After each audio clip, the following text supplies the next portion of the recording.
Welcome to Sandwell Send. We've been focusing on our post-16 developments in Sandwell, and I'm really pleased to be at the Westminster School to be able to talk with Ben and Oliver about their supported internship programme that they're currently developing in Sandwell. We have the presentation, and this is to get a little bit more information and a feel for how it's working collaboratively.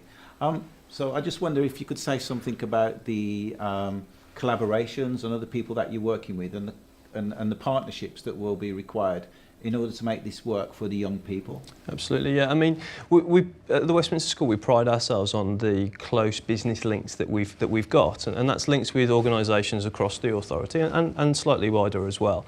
But they were very much sort of links. So what we're trying to do now is really develop them from a business link into a business partnership.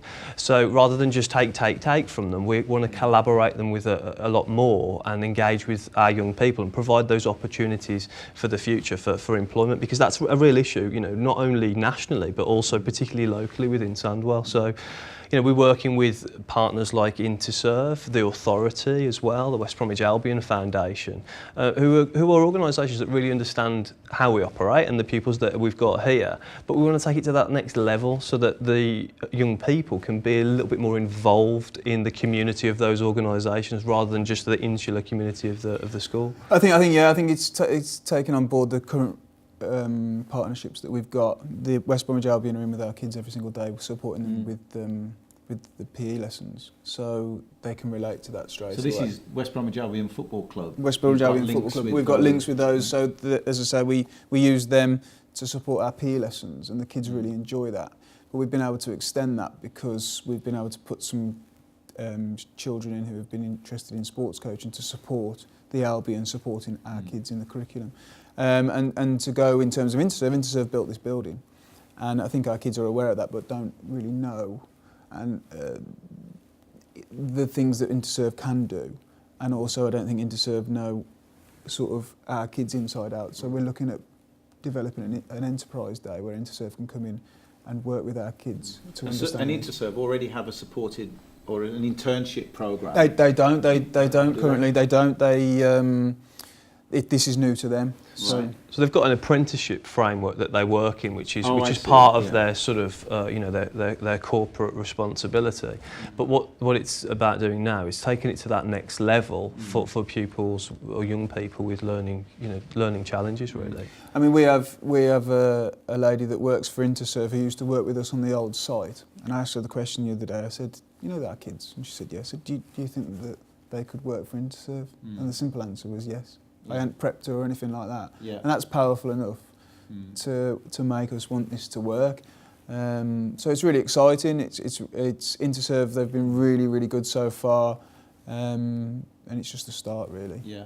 So you'll be able to start to develop the supported internships. They've got links with other businesses, and you've got some other local businesses expressing interest already. Definitely. I mean, I think because Interserve use so many companies for their production line.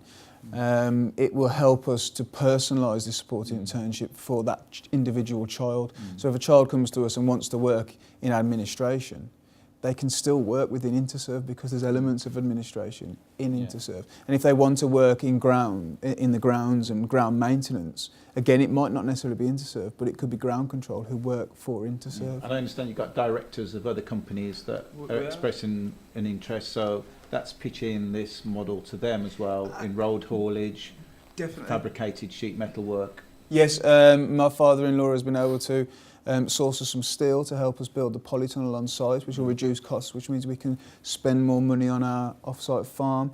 We've a local haulage company have offered to donate us 2 shipping containers, and we're working with Interserve again with the good wait time that Oliver can talk about in terms of being able to refurbish those. So there's a lot of goodwill out there. Absolutely, and it's kind of opened the floodgates as well, and the whole community seems to be coming together to help support this supported internship framework, which is fantastic.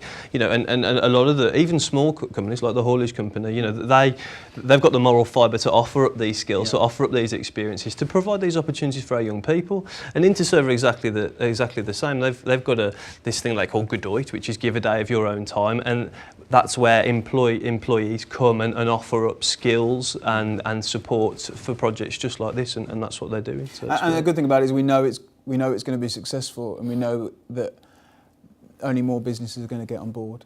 You know, and as this process develops, the more and more businesses that we're considering, you know, the Sandwell Hospital, the NHS, and again looking at those kids that are currently in year 10, year 11, year 12, what are they interested in, and what businesses can we tap up in order to get them interested? So you're co-constructing with the young people and their families, that pathway, it's not a pre-prepared pathway. You're negotiating with them based on their interests, their aspirations. Where they I mean, our current model, for example, in school is that they do work experience, and they do it 1 day a week instead of 2 weeks, a 2-week block, because it works for our kids. And our kids might come to us and say, I don't want to do that. I don't want to go down that career path. And when they do that, I actually praise them up and say, you know what, we'll find you something else. We've had one lad who's done 3 different careers, and has come to a conclusion that they want to work with kids. So therefore they work in our primary department. Now for kids with learning difficulties to identify what jobs they want is a massive step. If I think about when I was a kid, I didn't have a clue. At university I still didn't have an idea what I wanted to do. So for our kids to openly say, this is what I want to do, it gives us time to be able to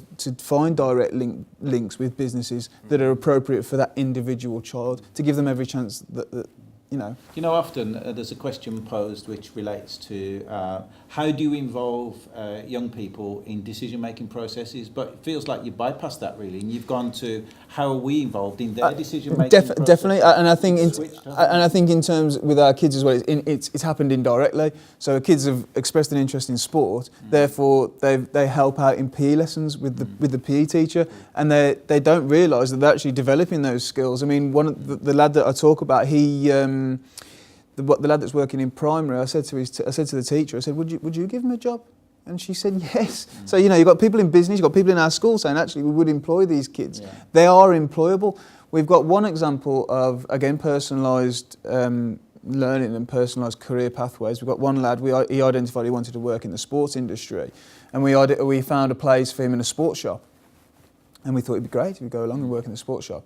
And he came in the day he was supposed to go, and he came into school, and he was really, really anxious. And we thought he was going to be a sort of star, and he was really anxious.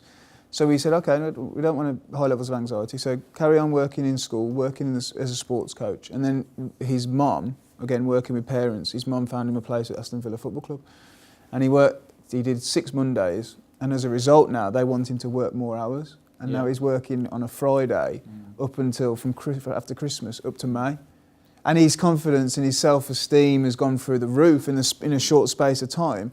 And because of that happening, our support internship framework has took another twist, because we now involve the Albion, and we're now going to hopefully involve the Portway Lifestyle Centre, because that child is going to be ready for a support internship starting in September, ready for paid employment the following year. So already you're seeing success, and you know, success builds on success, doesn't it? And you can see you taking that forward. Can I just switch the conversation just slightly to about other partnerships? Yep. So I know you've been working with adult social care and other organisations as well to make sure that they've got that full infrastructure to support the success of these programs. You say a bit of something about I think the key for this, something we didn't mention in the presentation, is that we want this to be the driving force in order to change lives, not just for the kids in our school. We believe that this model will work, and we can spread it to the whole of the local authority.